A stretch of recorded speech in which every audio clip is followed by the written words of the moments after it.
Saya mau bercerita Bapak Ibu tentang Omikron itu sebenarnya siapa toh? Ya, kalau lihat awalnya seperti ini menjadi persoalan oleh karena mutasinya yang luar biasa banyak sekali, dikatakan banyak sekali sehingga potensial untuk bisa berakibat pada cara mendiagnosis, kemudian cara terapi, dan juga cara kita mencegahnya dari vaksin gitu ya. Nah, sebenarnya kalau dilihat Omikron sendiri itu tidak sepenuhnya barang baru. Gitu. Di sini bisa diberikan irisan antara beberapa varian yang sudah ada. Ini yang di sini irisan dengan alfa, yang di sini dengan beta. Di sini. Ini tulisan huruf dan angka ini maksudnya adalah mutasi yang didapatkan. Yang berwarna biru ini adalah mutasi di lokasi di non struktural protein, kemudian yang berwarna merah ada yang di spike, kemudian yang pink ini adalah yang di struktural. Ya, sebenarnya kelihatan bahwa ya meskipun ini yang spesifik adalah yang di sini, yang tidak ada irisan ini seperti itu. Nah, kemudian di antara Omikron itu sendiri kemudian sudah berkembang menjadi banyak sublineage atau subvarian sebenarnya. Paling tidak ada ini, ada BA1 dan BA2. Ini yang disebut dengan the sister. Ada yang bilang the sister Omicron, ada yang bilang the son of Omicron, ada yang bilang stealth Omicron, ada yang bilang siluman Omicron. Ini yang tiga yang masyhur. Dan ada BA3. Dan sebenarnya ada yang satu lagi yang cukup pernah dimasuk dalam catatan adalah BA1.1 gitu. Nah, ini dilihat di dalam sumber ini, di gambar ini, saya pinjam gambar ini, di sini yang spesifik ini hanya 13, ini ada 10, ini 1. Yang lainnya rombongan. Ya. Tapi pada kenyataannya sebenarnya di laporan yang lain ini menjadi lebih banyak lagi, nanti bisa dipresentasi di belakang. Kemudian apakah sebenarnya Omicron itu barang yang baru? Ya, memang barang baru, tapi sebenarnya kemunculannya meskipun di tengah adalah pada bulan November ya, pertama kali dilaporkan di Afrika Selatan. Tapi sebenarnya munculnya sudah mulai ini, emboknya, biangnya, kemudian jadi 21K ini yang BA1, 21L ini yang BA2, ini lebih sedikit. Nah, sementara yang BA1 ini yang kemudian menjadi dominan kemudian mulai tanggal akhir-akhir tahun 2021.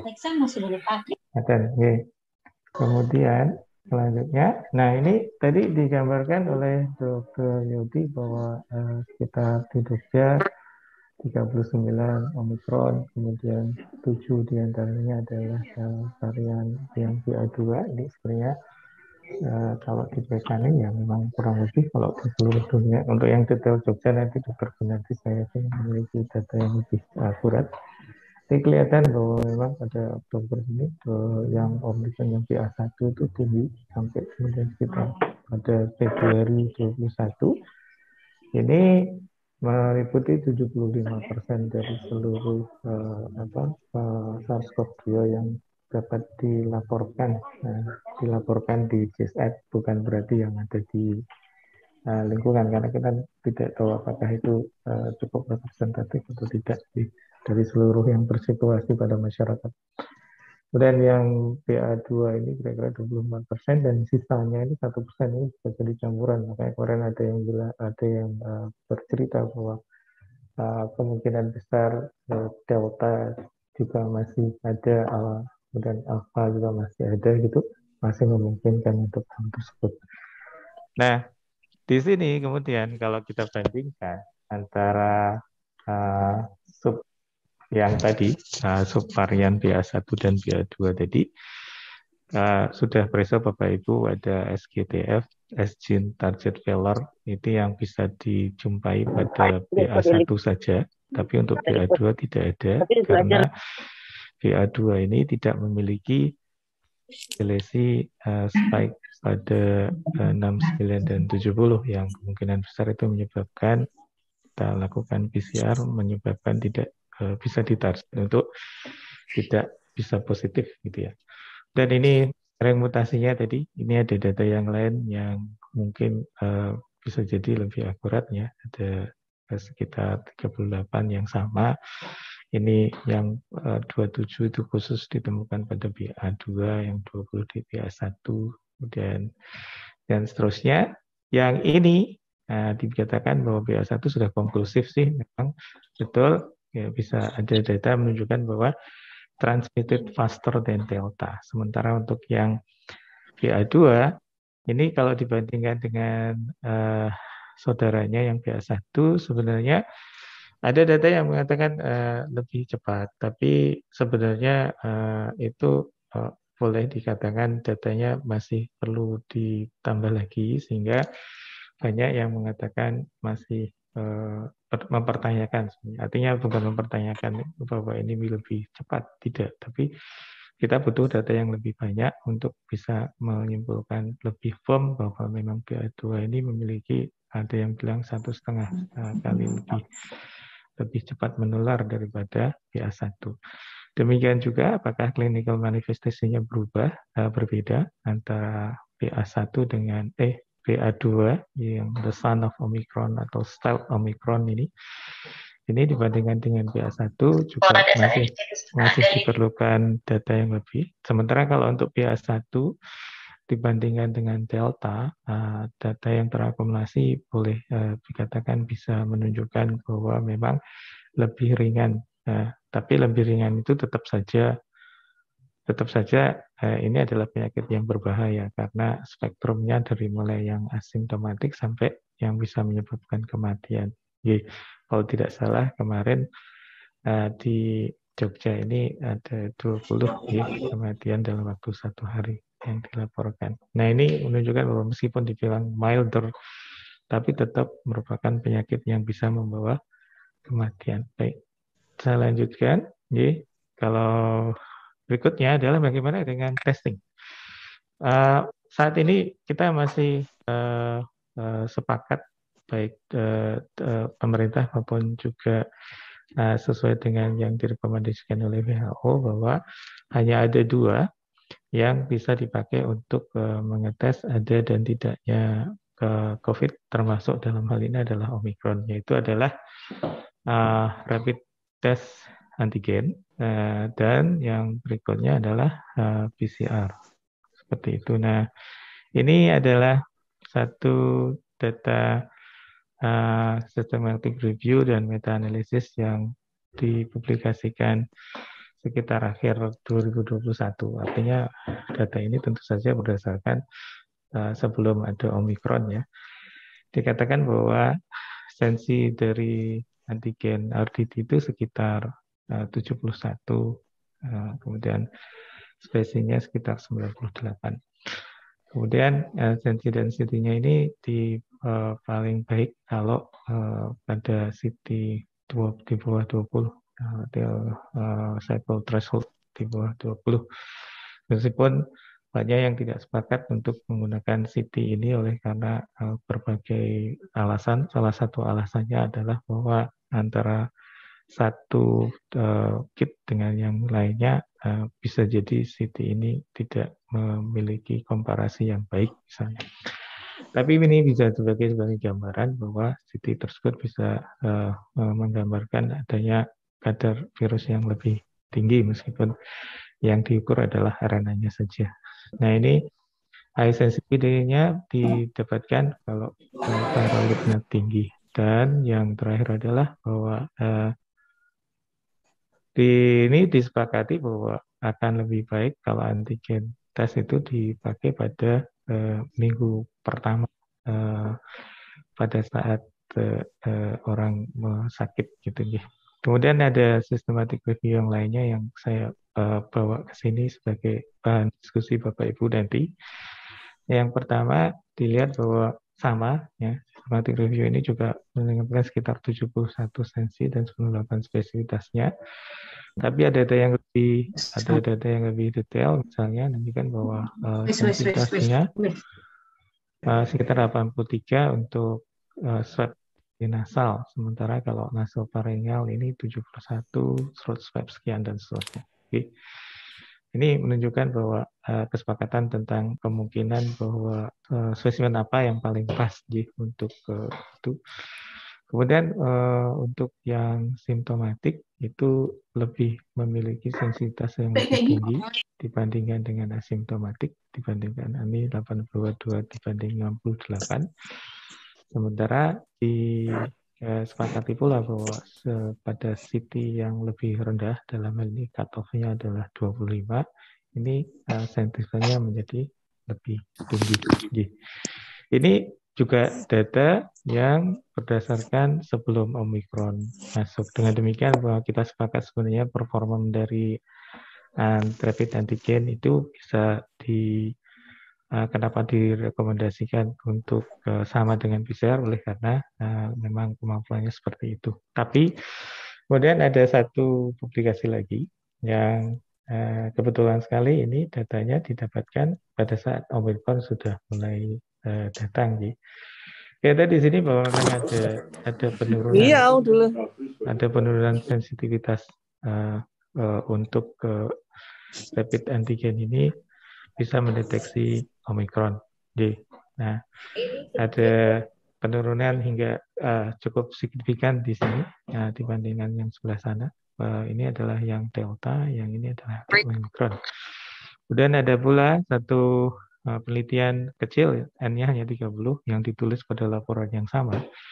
Itu membandingkan antara performa dari rapid antigen tadi berdasarkan hari. Jadi ada orang yang dilakukan serial rapid tes antigen tadi, jumlahnya 30 orang. Ini hanya satu merek, kebetulan. Jadi dengan demikian, ini mungkin variasi juga terjadi kalau mereknya berbeda. Disepakati bahwa sensitivitasnya menjadi paling tinggi pada saat antara hari ke-4 sampai hari ke-7 untuk antigen. Nah, bagaimana untuk mengatasi tadi yang ternyata ada penurunan sensitivitas dari rapid antigen untuk varian Omicron. Kemudian di paper itu juga disampaikan bahwa untuk mengurangi tadi